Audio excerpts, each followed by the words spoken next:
The market is not doing too great today, but there is one massive outlier, and that's Troll. Now, where did you hear first about Troll? Of course, here on this channel. We published a video on Troll very early. Have a look at this. This is a video published 9 days ago on Troll. Don't be late. And the video unfortunately underperformed the average video. So that's the performance of this video in terms of views. That's the blue line. And the average video is here, this gray area. And that's in general a problem with YouTube. Whenever covering a token that's not yet that well known, where the audience isn't yet that big, we tend to also see less recommendations by the YouTube algorithm. When a token has already risen or when it's in the process of rising, then suddenly the views pick up again. So now we've got some search queries again. And so I hope you have been part of that minority that watched that video. At the time, the price was at 3 cents. 3.76 cents to be more exact. And here we are today. Now we are at 17.7 cents. The rally is absolutely parabolic. But the fundamental question is it now too late to buy Troll? How much more upside potential is there?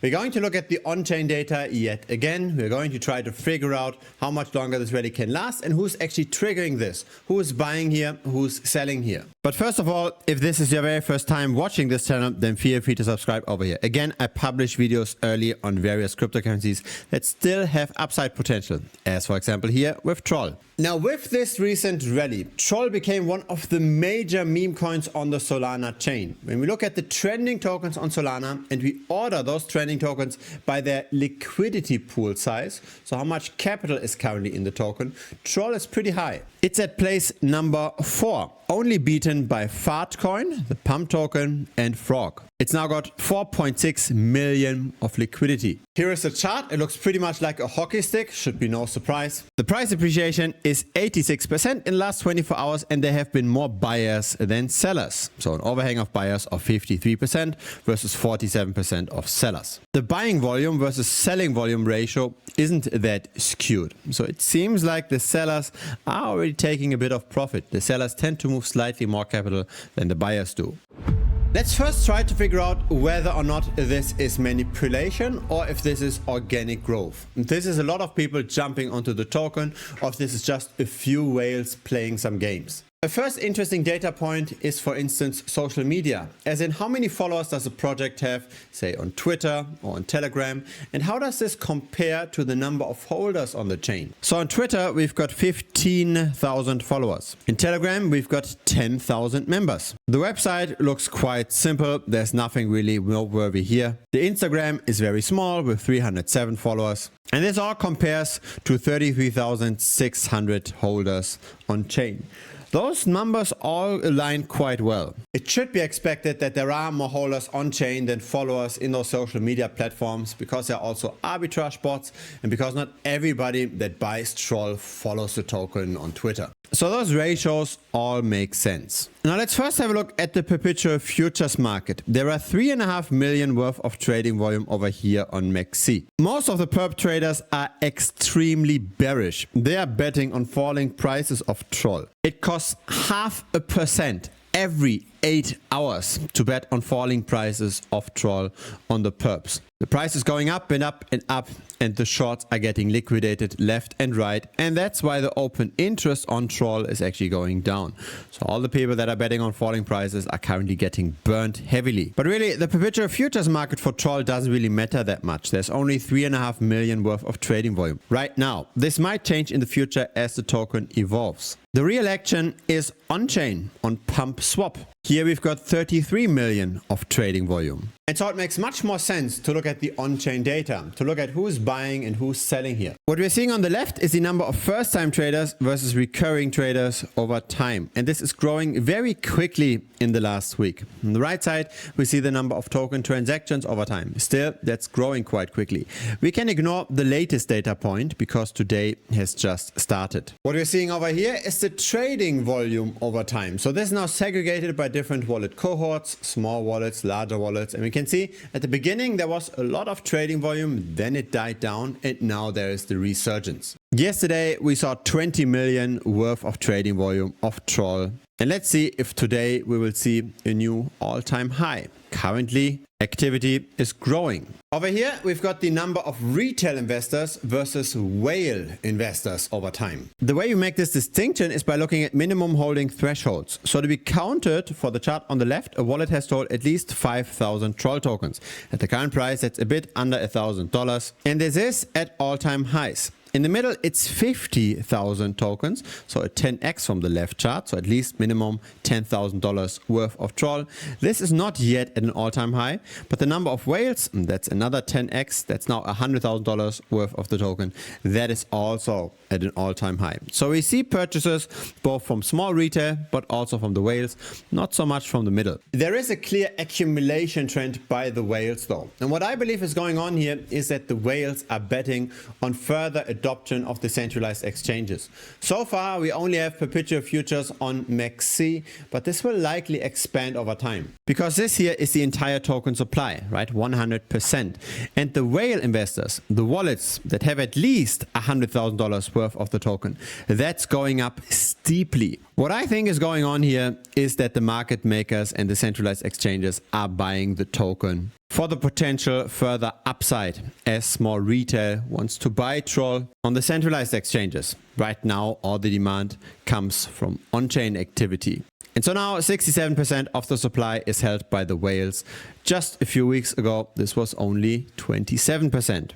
The central question really is, does it make sense to still buy Troll? How much higher can Troll go? And what needs to happen for Troll to further appreciate? Troll has clearly been an outlier. This is an overview of Solana meme coins. Everything has been going down in the last 7 days except Troll. And Troll now has a market cap of 184 million. The 200 million mark is roughly the threshold where we need to see adoption by centralized exchanges. So to go to 400 million, 600 million, 800 million, we need to see the activity by the market makers. This is now what all the speculation is about. It's extremely unlikely that we're going to see another 800+% in the next month. Simply because the market cap has already grown that much. But is there a good chance that Troll might double, potentially triple from here? Definitely. But again, it does need the centralized exchange adoption. And I think the best plan is to simply continue watching the whale accumulation. Once this is at 90 or 95% of the total supply, that's probably when there's not much more upside potential for Troll anymore. At that point, we will see a lot of price manipulation and not so much more organic support by the retail investor. Currently, we see both. As mentioned, the number of retail investors is also at an all-time high right now. Now, this market is great for some, but not so great for others. People that bought Bitcoin, they're close to all-time highs. But most people that have a diversified altcoin portfolio are actually down. Because here's the problem. Returns tend to concentrate in just a few assets. Yes, there are a few outliers that do outperform Bitcoin, but the vast majority, especially of the smaller altcoins, they tend to do much worse. The altcoin market as a whole, since the beginning of 2022, so in the last 3.5 years, underperformed Bitcoin by 74%. And that's just a comparison of market caps. It's not the comparison of prices, because that's even worse. Because the altcoins tend to have an expanding supply in terms of tokens, and that expansion in supply tends to depress prices even more. Have a look at this here. This is my favorite example. This is Balancer relative to Ethereum. That's just on a linear scale, but on a logarithmic scale, it looks very similar. We just have continued underperformance. And the reason for that is simply more and more tokens hitting the market. Either the insiders are selling, the team is selling, the early investors are selling, the users of the platform are selling, maybe because they get some incentive token that they can then distribute. It's all kinds of stakeholders that tend to get tokens over time. And this is not just true for Balancer, this is true for the majority of altcoins that tend to do worse than Bitcoin. And so we can actually flip this around. Instead of buying the altcoins, instead of trying to find the needle in the haystack, the one altcoin that does better, we can flip this around. We can bet on most altcoins underperform Bitcoin. Have a look at this. This is Bitcoin relative to Balancer. So we go long Bitcoin, Ethereum and Solana, and we go short the bad altcoins. Then we can get performance like this. A very nice constant growth chart that is backed not just by hype, but by the fundamentals, simply the insiders cashing out. This is going to stay a valid driving force of altcoin prices for a long, long time. I'm actually making money with that strategy already for close to 4 years. So my performance is this line here in black. And if I had just dollar cost averaged into Bitcoin and done nothing else, I would have only gotten the light gray line in performance. So we don't have to get the 10x or 100x altcoins in order to do better than Bitcoin. This relative valuation here, right? It went up in the last year by roughly 300%. And so I did make a slight change in how to approach those relative valuations. In the early days, I was borrowing something like Balancer, right? I would take out a loan in Balancer, denominate it in Balancer, and then I would swap this against something that I'm bullish on, let's say Bitcoin and Ethereum. And I would just play this relative valuation. The issue with borrowing and lending platforms is that we can't add too much leverage and that we can't really manage our risk with stop losses. On top of that, the asset selection that we get with borrowing and lending platforms tends to be rather low. But with perpetual futures, we can trade many more options. And so I started trading perpetual futures with those relative valuation bets myself. And I did this experiment for 2.5 months. And during those 2.5 months, the performance was very impressive. I started with 40K and moved this to close to 60K again, just in 2.5 months. And I'm sharing all of my trades, right? For example, over here, this was a short on Pengu relative to Solana that I then had to close just a few hours afterwards because Pengu just crashed. And our community made good money with that. Now, many people are scared to learn such a strategy because it's more complex than just buying a meme coin, right? We are going long one thing, we are going short another thing. It seems quite complex and it seems like there's risks that are hard to understand.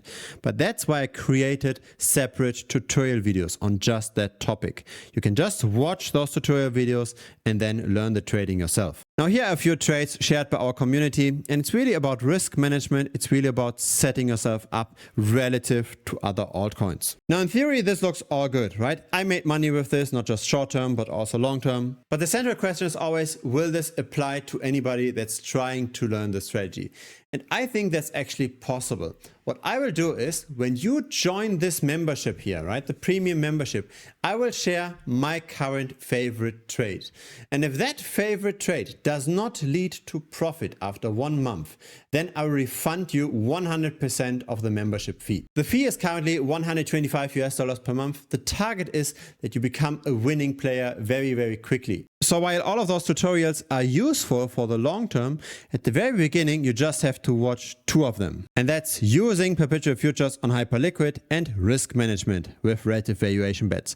After you've watched those 2 videos, I will share my favorite trade. You just execute on that trade based on what you've learned over here. And there's a very good chance that with a chart like this, you will be in profit after a month. Again, we are playing the fundamental dynamics of the market, the token inflation, and the fact that most altcoins underperform Bitcoin, Ethereum, and Solana most of the time.